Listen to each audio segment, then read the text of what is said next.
School of excellence for I के 3 चिकित्सकों को नियम विरुद्ध पद उन्नयन और आर्थिक लाभ प्रदान किए जाने संबंधित शिकायत संभागायुक्त कार्यालय पर की गई।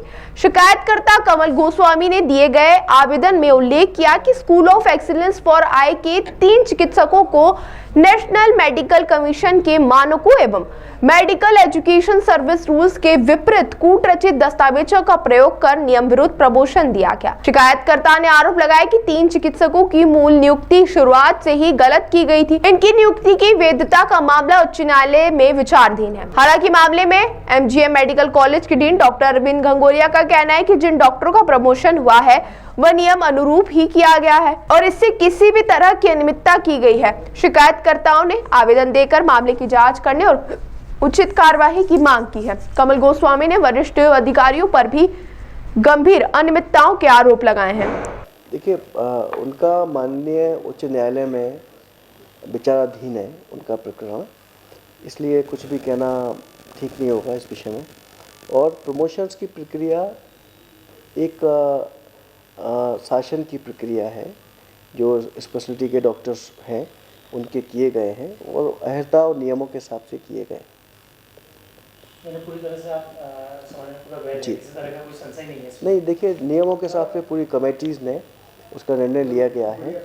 और क्योंकि वहाँ पीजी भी शुरू करना है, तो जब पीजी शुरू करने के लिए हमें चिकित्सकों को अपग्रेड करना पड़ा है और वो कार्य किया गया, वो नियम से किया गया।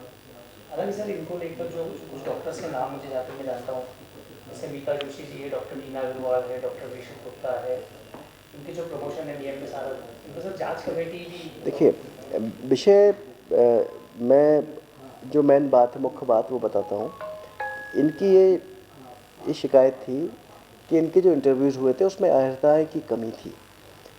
क्योंकि उसके बाद में जब एक जांच भोपाल द्वारा जांच की गई वरिष्ठ कार्यालय से, तो उस जांच में क्लियर हुआ कि उनकी अहर्ताओं में पूर्ण पाई गई और उस जांच को बंद कर दिया गया। उसके बाद उस कार्रवाई में उनके प्रमोशन किए गए। सर, इस मामले में को शिकायतकर्ता जो है वो जो संभाग आयुक्त है उन्हें भी शिकायत की है इस मामले को लेकर?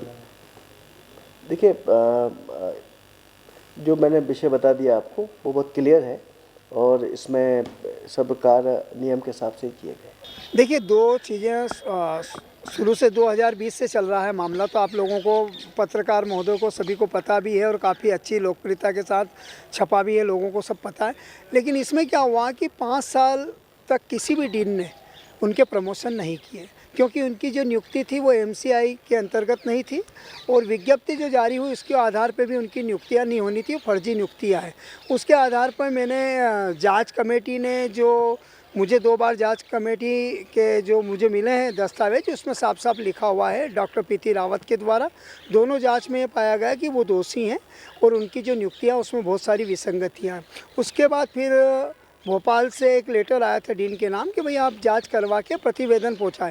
तो हमारे जो डीन साहब हैं बहुत अभी डॉक्टर अरविंद घनगोरिया जी, उनको अनुभव नहीं है कि एमसीआई के रूल्स होते हैं उसके आधार पर नियुक्ति होती है, क्योंकि सभी सुपर स्पेशलिटी जितने भी हॉस्पिटल है उसमें एनएफसी के रूल होते हैं, उसके आधार पर नियुक्तियाँ होती है।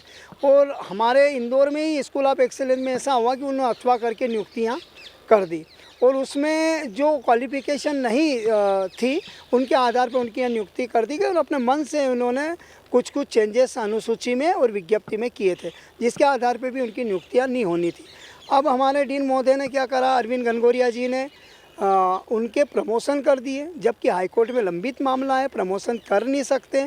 और अगर करना थे तो पहले कम से कम उच्च न्यायालय में अवगत कराना था कि हम इनके प्रमोशन कर सकते हैं, क्योंकि पहले के डीन जितने भी रहे, चाहे संजय दीक्षित जी रहे, वीके पांडे जी रहे और अशोक यादव जी ने, उन्होंने उनके प्रमोशन नहीं किए। ना ही जो एमजीआई मेडिकल कॉलेज की जो जाँच कमेटी थी उन्होंने भी उसके प्रमोशन नहीं किए। लेकिन क्या पता क्या डीन साहब का क्या हुआ, या क्या उन्होंने ऐसा भ्रष्टाचार किया, या क्या ऐसी नोटशीट चलाई कि उनके प्रमोशन किए। तो मैंने कल ही संभाग आयुक्त को इसके बारे में बताया है कि भाई इनकी जो नियुक्तियाँ हैं फर्जी हुई थी, प्रमोशन हो नहीं सकता और आर्थिक लाभ देने के लिए अगर इनको प्रमोशन किए गए हैं तो निश्चित रूप से डीन के ऊपर कानूनी कार्रवाई होना चाहिए। जो भी अधिकारी इसमें डीके शर्मा जो अधीक्षक है वो हैं और डीन है, उनके ऊपर कानूनी कार्रवाई होना चाहिए। कमिश्नर साहब से मिला, मैंने उनको एक आवेदन दिया है कि साहब इस तरीके से कोर्ट में लंबित मामला है, हमारे जो वकील हैं अभिनव सर धनोतिया जी वो देख रहे हैं इस केस को, और जब डबल बेच में ये चल रहा है प्रकरण तो आप इनका प्रमोशन कैसे कर सकते हैं। वो सारे दस्तावेज मांगे हैं मैंने कि आपने किस आधार पे किए हैं प्रमोशन, वो दस्तावेज दिखाए जाएं और उच्च स्तर पे जांच की जाए कि ऐसा भ्रष्टाचार करके कैसे प्रमोशन हुआ।